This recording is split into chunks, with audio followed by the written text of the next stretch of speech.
Έθιμα του Πάσχα στον Εύρο. Η κυρά Σαρακοστή. Ένα από τα παλαιότερα ελληνικά έθιμα που σχετίζεται με το Πάσχα είναι η κύρα Σαρακοστή, ένα είδος ημερολογίου με το οποίο μετρούσαν τις εβδομάδες της Σαρακοστής. Σχεδίαζαν σε χαρτί μια γυναίκα με μαντίλι στο κεφάλι, χέρια σταυρωμένα σε στάση προσευχής, χωρίς στόμα γιατί νηστεύει και με 7 πόδια, όσες και οι εβδομάδες της Σαρακοστής. Κάθε Σάββατο έκοβαν από ένα πόδι, ενώ το τελευταίο που κοβόταν το Μεγάλο Σάββατο το τοποθετούσαν σε ένα ξερό σίκο και όποιος το έβρισκε ήταν ο τυχερός.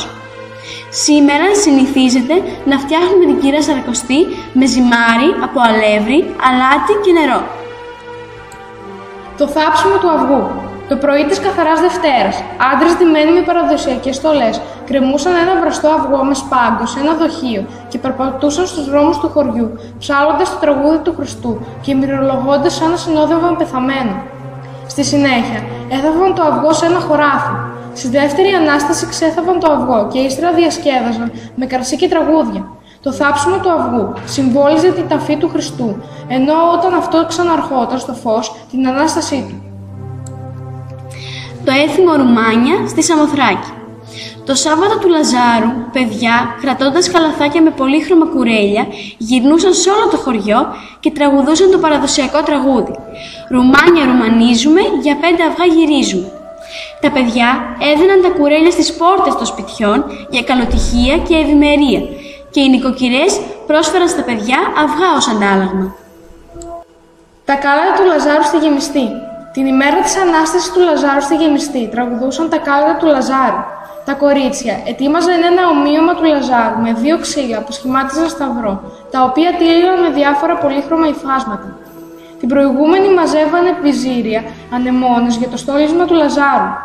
Τα κάλατα του Λαζάρου τα τραγουδούσαν μόνο τα κορίτσια, ίσως επειδή τον έκλαψαν οι αδελφές του Μάρθα και Μαρία και ως ανταμοιβή έπαιρναν αυγά που τα έβαζαν στο καλάθι. Στο τέλος, μοίραζαν τα αυγά που συγκέντρωναν και επέστρεφαν στα σπίτια τους. Το έθιμο της Βάγιας στον Πεντάλοφο. Στον Πεντάλοφο, το Σάββατο του Λαζάρου, τα κορίτσια μαζεύονταν σε ένα σπίτι και εκεί έφτιαχναν τη Βάγια με ρούχα που είχαν φέρει.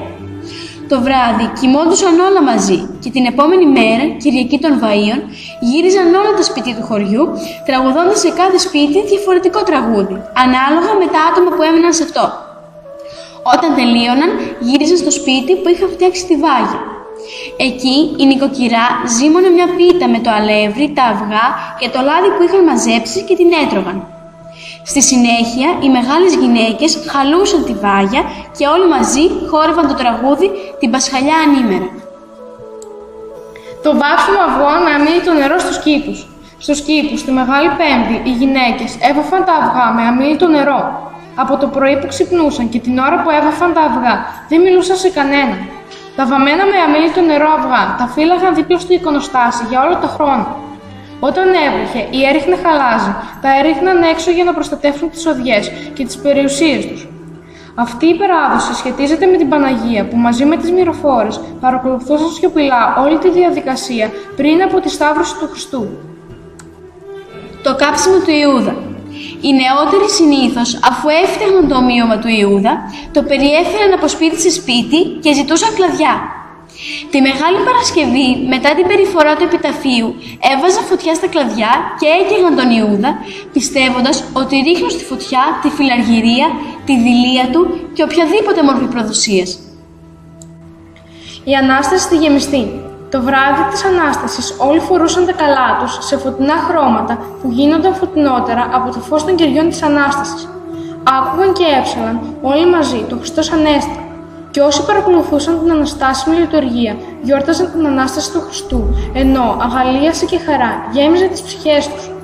Η Εκκλησία τελείωνε τις πρώτες πρωινές ώρες και την πνευματική τροφή της Θείας Κοινωνίας ακολουθούσε η υλική τροφή, η πολυπόθητη μετά την νηστεία μαγειρίτσα. Η δεύτερη Ανάσταση, εσπερινός της αγάπης, στη Γεμιστή. Την Κυριακή το πρωί όλο το χωριό πήγαινε στην εκκλησία για τη δεύτερη Ανάσταση. Κατά την περιφορά της Ανάστασης, μπροστά πήγαιναν τα εξαπτέρυγα και το λάβαρο της Ανάστασης. Ακολουθούσαν οι ψάλτες και ο ιερέας και πίσω οι υπόλοιποι πιστοί. Ήταν μεγάλη ευλογία για αυτόν που κρατούσε το λάβαρο και για την οικογένειά του. Περπατούσαν σε όλο το χωριό και έψαλαν τον Χριστός Ανέστη. Στο τέλος, επέστρεφαν στην εκκλησία για να χαιρετήσουν την εικόνα της Ανάστασης. Ακολουθούσαν χοροί και τραγούδια στην πλατεία του χωριού.